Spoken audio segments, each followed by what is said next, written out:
Please like, share and subscribe this channel. नमस्कार दोस्तों। निधि राजनगर में रहती थी। उसकी दो बेटियां थीं। बड़ी 40 वर्षीय कमला और छोटी 32 वर्षीय विमला। बड़ी बेटी कमला की शादी उसने राजेंद्र के साथ कर दी थी। विमला की अभी शादी नहीं हुई थी। वह मां के साथ रहती थी। कमला के पति की मौत हो चुकी थी। वह अपनी दो बेटियों 15 वर्षीय उमा और 11 वर्षीय रागिनी के साथ ससुराल में रहती थी। 10 जून की दोपहर 3 बजे के लगभग कमला घर से गई तो लौटकर नहीं आई। जब इस बात की जानकारी निधि को हुई तो उसने बेटी को फोन किया। कमला के फोन की घंटी बजती रही लेकिन फोन उठा नहीं। इसके बाद रात को फोन बंद हो गया। अगले दिन सवेरा होते ही निधि बेटी की तलाश में निकल पड़ी। उसने नाते रिश्तेदार जान पहचान वालों के यहाँ ही नहीं, हर उन संभावित जगहों पर बेटी को तलाशा जहां उसके मिलने की संभावना थी। लेकिन कमला का कहीं पता नहीं चला।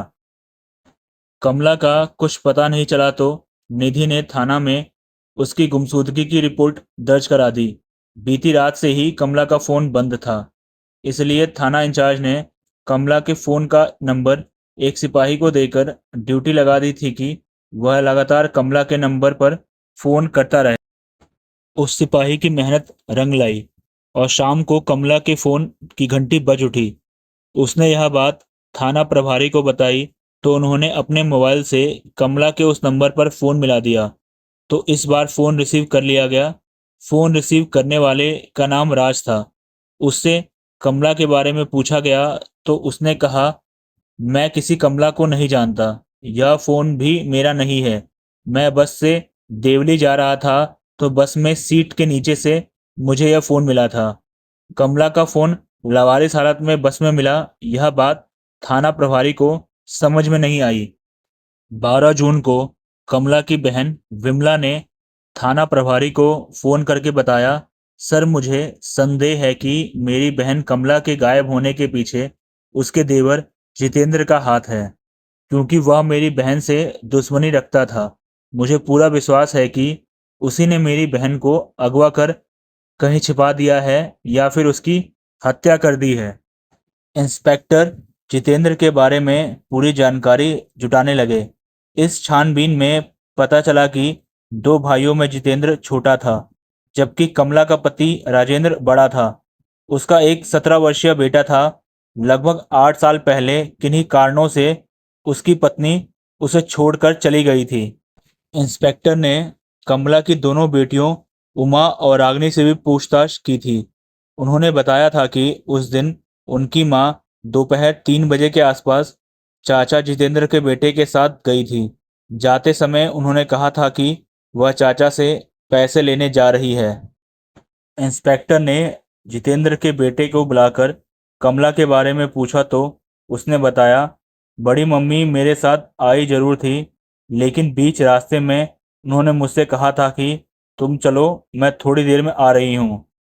इंस्पेक्टर जितेंद्र के बेटे से पूछताछ कर ही रहे थे कि विमला ने थाने आकर अपना फ़ोन दिखाते हुए कहा, सर 10 जून को मेरे फ़ोन पर कमला का यह मैसेज आया था जिसे मैंने आज पढ़ा है। देखिए सर, इसमें उसने क्या लिखा है। इंस्पेक्टर ने विमला का फ़ोन लेकर वह मैसेज पढ़ा। वह 10 जून को 2:30 पर आया था। मैसेज था, मैं अपने देवर के साथ जा रही हूँ, मुझे कोई प्रॉब्लम आए तो फ़ौरन फ़ोन उठा लेना। अब तक की तफ्तीश से जितेंद्र वैसे ही शक के घेरे में आ गया था। इस मैसेज से स्पष्ट हो गया कि कमला के लापता होने के पीछे जितेंद्र का ही हाथ है। अब समय बेकार करना ठीक नहीं था। इंस्पेक्टर ने तुरंत जितेंद्र को गिरफ्तार कर लिया। थाने लाकर उससे पूछताछ शुरू हुई तो उसने जल्दी स्वीकार कर लिया कि उसी ने कमला की हत्या कर दी है। लाश के बारे में पूछा गया तो उसने बताया कि कमला की लाश को उसने अपने घर के पीछे रखी है। जितेंद्र की निशानदेही पर उसके घर के पीछे से मृतका कमला की लाश बरामद कर ली गई। इंस्पेक्टर ने लाश को पोस्टमार्टम के लिए सरकारी अस्पताल भिजवा दिया। अगले दिन रिमांड के दौरान की गई पूछताछ में जितेंद्र ने जो बताया वह इस प्रकार था। जितेंद्र ने पुलिस को बताया था कि उसने बड़े भाई की पत्नी कमला की हत्या इसलिए की है क्योंकि उसने उसके भाई राजेंद्र की हत्या की थी। उसके अवैध संबंध थे, इसी वजह से उसने राजेंद्र को जहर देकर मार दिया था। जितेंद्र के बताए अनुसार राजेंद्र तंदुरुस्त और अच्छा खासा नौजवान था। उसे कोई बीमारी भी नहीं थी, इसलिए जिस दिन वह मरा था उसी दिन उसे शक हो गया था कि उसके भाई राजेंद्र की मौत स्वाभाविक नहीं थी, उसे साजिश रचकर मारा गया था। इसके बाद वह पता लगाने लगा। तब से उसे पता चला कि राजेंद्र की पत्नी कमला के अवैध संबंध थे। एक रात उसने एक सपना देखा। सपने में राजेंद्र ने आकर उससे कहा था कि उसे जहर देकर मारा गया था। यह काम कमला ने अपने हाथों से किया था। बस इसी के बाद से अपने भाई की मौत का बदला लेने के लिए जितेंद्र मौके की तलाश में लग गया था। वह कमला की हत्या करके अपने भाई की मौत का बदला लेना चाहता था। कमला का मृतक पति राजेंद्र फर्नीचर का काम करता था। उसका यह काम बहुत बढ़िया चल रहा था। अपने इस काम से उसने खूब पैसा कमाया, जिसे उसने ब्याज पर उठा दिया था। एक दिन ज़्यादा शराब पीने की वजह से उसकी मौत हो गई थी। उसने जो पैसा उठा रखा था, उसकी मौत के बाद तमाम लोगों ने वापस नहीं किया था। राजेंद्र का पैसा बहुत लोगों ने दबा रखा था। यह जितेंद्र को पता था। कमला की हत्या करने से कुछ दिनों पहले जितेंद्र ने कमला को फ़ोन किया कि राजेंद्र ने एक आदमी को 1 लाख रुपए दे रखे थे। वह आदमी 3 किश्तों में वे रुपए लौटाना चाहता है। कमला ने देवर की बात पर विश्वास करके उस आदमी से मिलने को तैयार हो गई। तब जितेंद्र ने रुपए दिलवाने के एवज में उससे 5,000 रुपए कमीशन के तौर पर मांगे। कमला ने उसकी यह शर्त स्वीकार कर ली। इसके बाद जितेंद्र ने बातचीत करने के लिए उसे अपने घर पर बुलाया। उस दिन बातचीत करके कमला घर लौट गई। 10 जून को सुबह जितेंद्र ने कमला को फ़ोन करके अपने कमरे पर बुलाया। कमला ने अकेले आने में असमर्थता व्यक्त की तो उसने अपने बेटे को भेज दिया। कमला जितेंद्र के बेटे के साथ उसकी बताई जगह पर पहुंची। जितेंद्र वहां पहले से ही मौजूद था। वह उसे अपने साथ अपने कमरे पर ले गया। वहां कमरे में बंद करके जितेंद्र उससे अपने भाई राजेंद्र की मौत के बारे में पूछने लगा। सपने की बात बताकर उसने कहा कि उसी ने अपने अवैध संबंधों की वजह से राजेंद्र को जहर देकर मारा था। कमला ने कहा, यह सब झूठ है। ना तो मेरा किसी से अवैध संबंध है और ना मैंने तुम्हारे भाई की हत्या की है। जरा सोचो, मैं अपने पति की हत्या करके स्वयं को क्यों विधवा बनाऊंगी? एक विधवा की जिंदगी क्या होती है, यह मुझसे ज्यादा और कौन जान सकता है।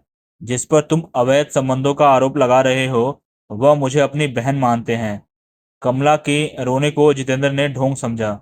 उसने उसे डांटते हुए जान से मारने की धमकी दी तो कमला डर गई और पति की हत्या की बात स्वीकार ली। दरअसल उस समय जितेंद्र के सिर पर खून सवार था।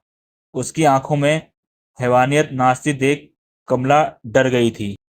कमला को डरा हुआ देख जितेंद्र की आंखों में खून उतर आया। उसने बेड पर बैठी कमला का गला पकड़ा और पूरी ताकत से दबा दिया। कमला बेड पर गिर पड़ी। वह जिंदा ना रह जाए, इसके लिए उसने उसके गले में पड़ी चुन्नी को लपेटकर पूरी तरह से कस दिया। इसके बाद लाश को वहीं कमरे में बंद करके उसका फोन ले बस की सीट के नीचे रखकर वापस आ गया। घर लौटते लौटते रात के 8 बज चुके थे। अब उसे लाश को ठिकाने लगाना था। उसके कमरे पर आते आते गांव में सन्नाटा पसर चुका था। उसने कमला की लाश उठाई और घर के पीछे डाल दिया। इस तरह कमला की हत्या करके उसने सारे सबूत मिटा दिए। लेकिन उसने कुछ ऐसी गलतियां कर दी थी जिसकी वजह से वह पुलिस की गिरफ्त में आ गया था। जितेंद्र से पूछताछ के बाद इंस्पेक्टर ने कमला के अवैध संबंधों के बारे में उसकी मां और बहन विमला से पूछा तो उन्होंने बताया कि जिसके साथ जितेंद्र कमला के अवैध संबंध बता रहा है, वह उसे अपनी बहन मानता है। इंस्पेक्टर ने एक बार फिर जितेंद्र से पूछताछ की तो इस बार उसने कमला की हत्या की जो कहानी बताई वह कुछ और ही निकली। दरअसल मृतक राजेंद्र का काम धंधा बहुत अच्छा चल रहा था, जिससे जितेंद्र उससे जलता था। राजेंद्र का एक मकान था जो काफी कीमती था। जितेंद्र उसे हथियाना चाहता था, इसलिए उसने कमला के अवैध संबंधों की बात फैलाकर कमला की हत्या कर दी ताकि उस मकान को वह हासिल कर सके। Thanks for watching.